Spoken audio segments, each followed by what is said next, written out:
America and the Great War.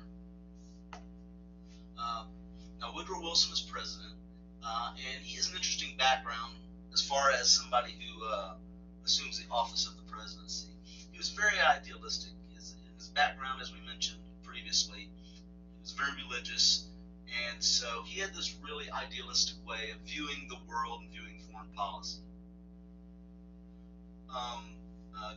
He saw his role as president as a mission in a lot of ways to advance, U.S. moral progress and democracy, kind of as a to fulfill the will of God, in other words. And a representation of this is his choosing of Secretary of State William Jennings Bryan. If you remember, he had ran for president a few times and was also came from a very religious background. But his first foreign affairs intervention was in Mexico, although he probably wasn't prepared for foreign affairs. Becoming president, he was more of a ran on domestic progressivism. But basically, after he became president, Mexico went through a series of revolutions and coups and overthrows of leaders. Victoriano Huerta overthrew the sitting president of Mexico. His name was Porfirio Diaz. And Wilson's response was negative.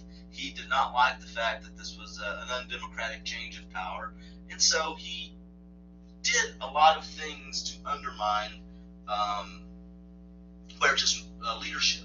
And one event that took place was the American Navy had sent some ships into Tampico Bay in Mexico, and there was a conflict in a dispute between the Americans and members of the Mexican Navy, and it almost turned into a full-fledged battle, and a real international incident until cooler heads finally prevailed. But the point being that the tension was there between the United States and Mexico. Then Carranza takes power from Huerta. He's a little more progressive. Wilson seems Carranza as a more palatable leader than Huerta. And all during this time, Pancho Villa and his band of raiders, who basically represent, in this revolutionary period of Mexico, represent the very poor and the downtrodden, are running around northern Mexico, raiding villages, and eventually they cross the border into the southern part of the United States and actually kill Americans in their exploits. And the U.S. eventually sends General John J. Pershing down into Mexico to chase him down. Another thing going on during this time for Wilson is in the Caribbean. If you remember, under Teddy Roosevelt and William Howard Taft, our policy was very interventionist, meaning we were, involving ourselves quite a bit in affairs of the Caribbean nations, Central America and South America. And Wilson really doesn't change that policy very much at all. He continues to interfere in countries like Nicaragua, Haiti, and Dominican Republic in order to try to establish, U.S.-friendly governments, pro-business governments that serve American business interests. Here's a photo of Pancho Villa and his band of rebels. Now, around this time, specifically in 1914, World War I begins. As a background, there had already been tensions among the European empires and powers regarding access to trade routes, colonizing other nations, the competition among the empires to do that. But then, so there was already tension. And there's, of course, in Europe, there has always been ethnic tensions and regional tensions. But the dominoes started to fall, though, when Austrian Archduke Franz Ferdinand was assassinated by a Serbian. Austria, Germany, they have historically been enemies of the Serbian people, those in Eastern Europe, Russia, Hungary, and some of those. So alliance is formed. The alliances are going to break down this way. The Central Powers will be mainly Germany, Austria, and Hungary. With Italy, that's a mistake. Please remove Italy from the Central Powers. They were either allies, active allies occasionally, or mainly neutral. So the Central Powers, mainly Germany, Austria, Hungary. Then the Triple Entente, which would be the allies, which mainly consists of Great Britain, France, and Russia. Great Britain, France, and Russia. Now, all of a sudden, all of these people are lining up on sides to go to war. The American reaction, of course, historically, American reaction to all European wars initially usually is neutrality. For a couple of reasons. One, as listed here, suspicion of immigrant loyalties. The United States in 1914 had many first-generation immigrants from all over Europe, including Germany, Austria, Hungary, Russia, France, and by actively engaging on the side of the Allies, especially, many of these first-generation immigrants, at least in the minds of Americans, could potentially, take offense and rise up within the country to support the Central Powers. So that was a suspicion. Also, as the United States is wont to do, they want to trade with all sides of a war. That's very profitable. And so maintaining neutrality gives them justification, and in their minds at least, a right to trade with both sides. While they insisted that they were neutral, they did offer financial assistance to the Allies, because that is obviously the side that Americans usually land on if they're having to choose sides in a war, the sides of their traditional allies, Great Britain and France. They called for freedom of the seas for neutral nations, which the United States was neutral, in order to trade. But Germany made it much more difficult to stay out of the war, consistently doing things to aggravate and provoke the United States. One was the implementation of unrestricted submarine warfare. Basically shooting any ship with their submarine, with torpedoing any ship that they feel would be carrying war contraband to their enemies, without inspecting the ship, without even ensuring that it had contraband or war materials like weapons. And then the tipping point was the sinking of the Lusitania ship, which the Germans claimed was carrying war contraband, but also when they sank it, it killed Americans. So it pulled the United States into this debate over warfare. And so war seems inevitable at this point that Germany is doing this. And it's so close that William Jennings Bryan, Secretary of State, while he was a pacifist, he saw us getting close to war. He was not at all interested in being part of that.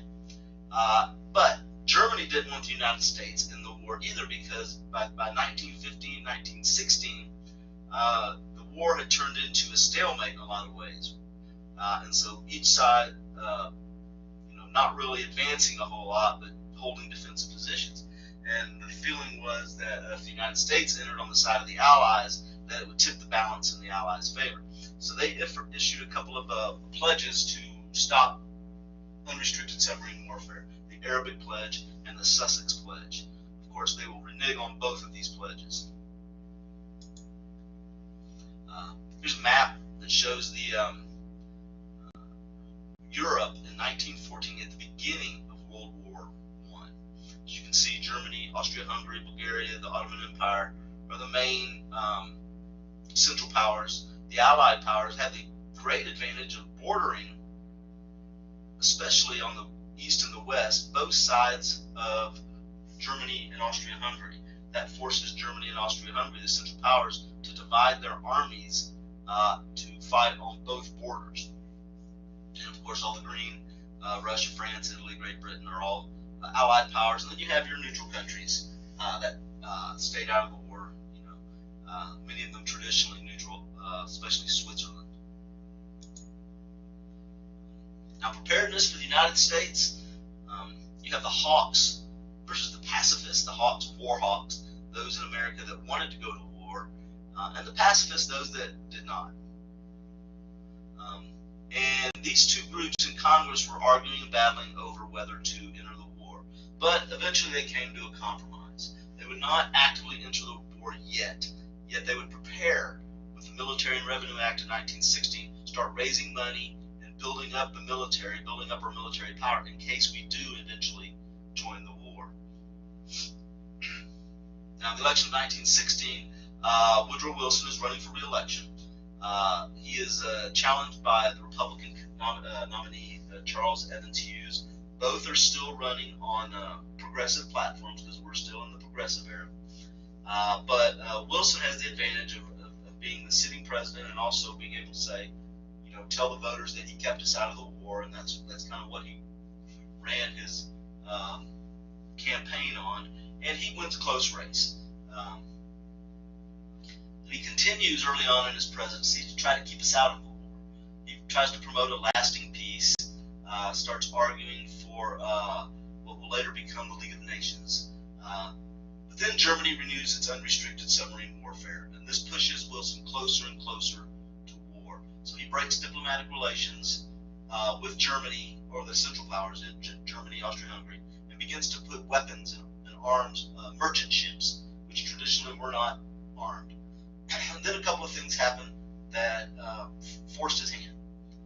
First, the Zimmerman telegram, which was kind of a minor thing compared to what would happen later, but the Zimmerman telegram was basically a telegram that was intercepted. It was written by a German ambassador or delegate or somebody on behalf of the German government, and it was sent to Mexico. And basically, the Zimmerman telegram asked Mexico to declare war on the United States in order to distract them from joining the war in Europe. And Germany promised that once they won the war in Europe, they would come over and help Mexico defeat the United States, and in return, Mexico would receive all of their all the land that they had lost in the Mexican War, which includes, what's now New Mexico, Arizona, California, Utah, Colorado, Nevada. Of course, this was intercepted. Of course, Mexico, did not agree to this, and so that really angered the United States and pushed them towards declaring war. And then the other thing that happened was the Bolshevik Revolution in 1917 in Russia. It's where the communists overthrew the Tsar and his leadership. The Tsar like a monarchy. So overthrew the Tsar, imprisoned the Tsar's family, the Romanovs, and eventually executed them. But as far as World War I goes, the reason this is important is because eventually the Bolsheviks, who are now running the country, the communists, will pull out of the war. One of the reasons that the revolution was able to succeed in Russia was because the poor, the serfs, the poorest of the Russian population were the ones being sent in to fight the war by the Tsar. And so they didn't want to continue having their fathers, brothers, and sons sent to war, so they supported the Bolshevik Revolution. And as I mentioned, eventually the Bolsheviks would pull out of the war completely. And by doing so, they would relieve the eastern front of the war for Germany, Austria-Hungary. So they would no longer have to use troops to fight Russia, since Russia has pulled out of the war, so they could take all those troops and turn it to the western front, fighting France and Great Britain, which would really tip the balance potentially in the Central Powers' favor. So with these two things kind of right there, the U.S. passes a war resolution and declares war and enters on the side of the Allies. Reasons for the war, as I mentioned, the Zimmerman telegram and the Bolshevik Revolution, as an immediate reason, but long-term reasons was British propaganda. They had been asking, begging, trying to persuade the Americans and the American government to join the war, and the continued trade with the Allies. It was profitable for the United States. Also, the U.S. fear of Germany controlled Europe, and unrestricted submarine warfare. Those are the main reasons. America's early role, the U.S. military was small and unprepared. They really hadn't fought in a war since the Spanish-American War, and that was not much of a war at all, to be honest. So, the law passed to bulk up the military hadn't really gone into full effect yet. So the U.S. military was small and relatively unprepared when we entered the war. We did have a strong navy though. So we offered naval support, a convoy system for merchant ships, a convoy system, and protection for Allied warships as well.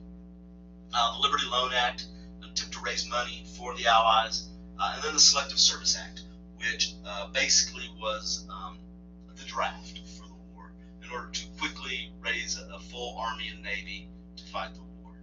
Of course, back home, when you enter a major war, we really haven't had to do this in the last few decades.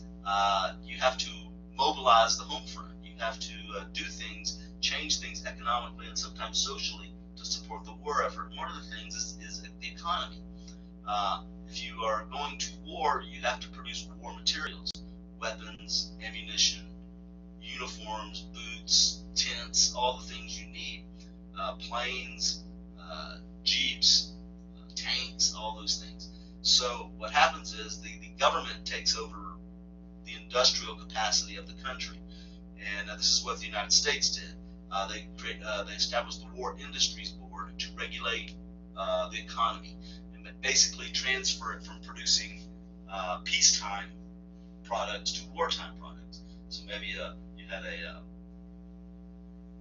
textile factory that made cloth for some domestic purpose, dresses or whatever. They would be converted and forced to produce uniforms for the Army and Navy. Also, a new labor force enters the workforce.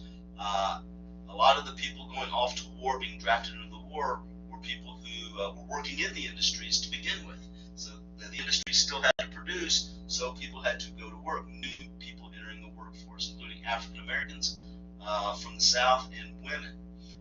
Women would enter traditional and non-traditional jobs. They'd be nurses, things like that. But also, to some extent, not as much as what will happen in World War II, but they will enter the industrial workforce in some ways as well. More importantly, it was the African Americans entering the workforce, because this will begin something called the Great Migration. And the Great Migration was this shifting and this movement of a large number of African Americans in the South into the North for the jobs, and it will have a profound economic, social, and intellectual impact on the nation. And we'll talk more about that a little bit later. Also, if you are going to war, you need the public support behind the war. So the Committee on Public Information was formed with a man named George Creel as its leader. Basically, his job was to sell the war to the American people, make the people support the war. And of course, that just means propaganda. And the easiest way to make people support a war is to demonize the enemy and to make them fearful of the enemy and make them hate the enemy. This leads to witch hunting of people of German or Austrian descent, even people that had been here a while, even second generation, third generation Germans were targeted in a lot of ways, and their civil liberties violated, taking away certain rights of speech and things like that because of the war hysteria. Also, the Espionage and Seditions Act was passed, which basically greatly limited people's right to criticize the war and criticize the government. An important court case here that took place, a guy named Schenck, I can't remember his first name, but his last name was Schenck, and he was a socialist. And he was passing out pamphlets and standing on the street corner, telling people and persuading people to not sign up for the draft, and if drafted, not to go. And he was arrested for seditious acts against the country, for telling them not to adhere to the draft. He sued, he appealed his arrest and conviction by saying that this is free speech. I have the right, we all have the right to criticize the government, and the government can't stop that. That's in the First Amendment, this right to free speech. Well, this case went all the way to the Supreme Court, at the U.S. Supreme Court, and in the final decision, they upheld his conviction. So his arrest stood. But maybe the most important long-term effect of this Supreme Court decision was the written opinion by one of the great one of the great justices in Supreme Court history, Oliver Wendell Holmes. And he legal lexicon, if you will, the term clear and present danger. Basically, he says you have free speech, and you can say anything you want, as long as it does not present a clear and present danger to the and impair or say things to encourage things that Congress has the power or the need or desire or the right to stop. So basically, they argued that if he is fully successful, Schenck is, at persuading people not to enter the war and enter the draft and become part of the fighting, then we can't defend ourselves as a nation, and that creates a clear and present danger to the very existence of the nation. So that's the argument, and it was really the first time that the Supreme Court had actually stepped in and tried to define exactly what free speech means. What are the limits? Where's the tipping point? What constitutes free speech and what's illegal? And the clear and present danger test was really one of the first attempts to do that. There was over 1,000 convictions of people who spoke out against the war. It's just a photo of a movie, a propaganda movie. Of course, it's obvious. The man is the German evil Kaiser, and threatening the damsel in distress. And then of course the name, the Kaiser, the Beast of Berlin. So it's just that's all part of the propaganda machine.